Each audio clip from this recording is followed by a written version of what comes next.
Baru lama for money. On my neck goes money rain. Is my name and that boy with your ain't no pain no. A. Ayat-ayat Al-Quran berkaitan zakat. Perintah zakat. Wa aqimus sholata wa atuz zakata warka'u ma'ar raki'in. Artinya, dan dirikanlah sholat, tunaikanlah zakat, dan rukuklah beserta orang-orang yang rukuk. Quran Surat Al-Baqarah ayat 43. Perintah wajib zakat turun di Madinah pada bulan Syawal pada tahun kedua hijrah Nabi SAW. Kewajibannya terjadi setelah kewajiban puasa Ramadan dan zakat fitrah. Zakat mulai diwajibkan di Madinah karena masyarakat Islam sudah mulai terbentuk dan kewajiban ini dimaksudkan untuk membina masyarakat muslim, yaitu sebagai bukti solidaritas sosial. Zakat mensucikan. Khudh min amwalihim shadaqatan tutahhiruhum wa tuzakkihim biha wa sholli 'alaihim. Inna sholataka sakanul lahum wallahu sami'un alim. Artinya, ambillah zakat dari sebagian harta mereka. Dengan zakat itu, kamu membersihkan dan mensucikan mereka, dan mendoalah untuk mereka. Sesungguhnya doa kamu itu menjadi ketentraman jiwa bagi mereka, dan Allah Maha Mendengar lagi Maha Mengetahui. Quran Surat At-Taubah ayat 103. Perintah Allah pada permulaan ayat ini ditunjukkan kepada Rasulnya, agar Rasulullah sebagai pemimpin mengambil sebagian sedekah atau zakat. Ini untuk menjadi bukti kebenaran taubat mereka, karena sedekah atau zakat tersebut akan membersihkan diri mereka dari dosa yang timbul karena mangkirnya mereka dari peperangan dan mensucikan diri mereka dari cinta harta.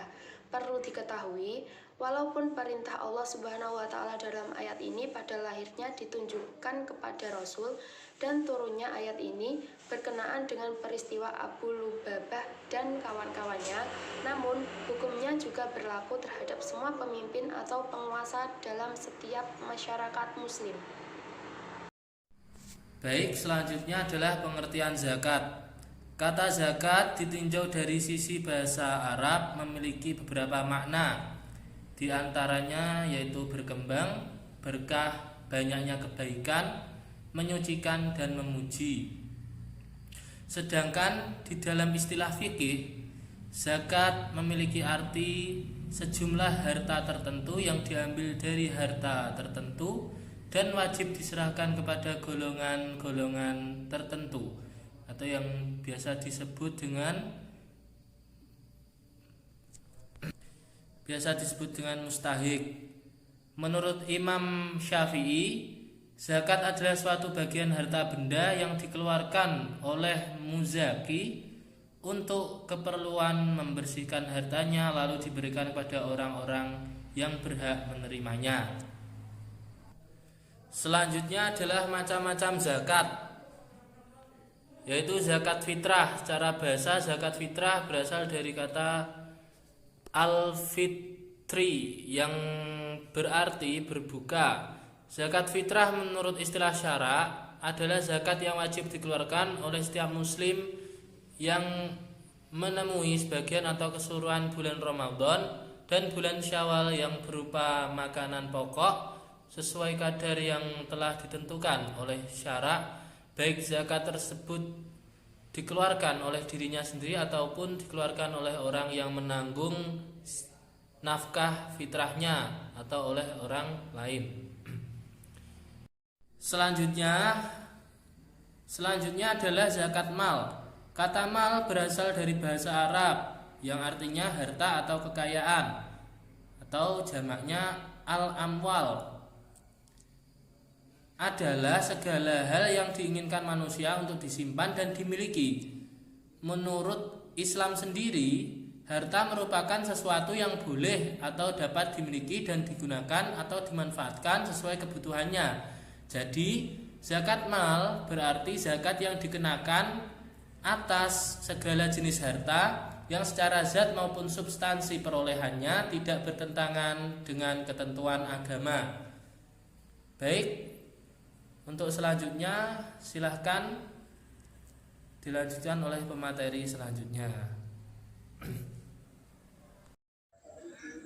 Selanjutnya adalah syarat wajibnya seseorang untuk mengeluarkan zakat.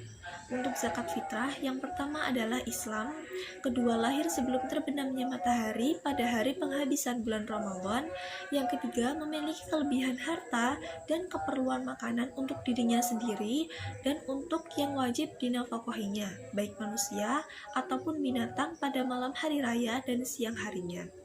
Untuk zakat mal, yaitu yang pertama, harta tersebut harus didapat dengan cara yang baik dan halal. Yang kedua, harta tersebut berkembang dan berpotensi untuk dikembangkan, misalnya melalui kegiatan usaha perdagangan dan lain-lain.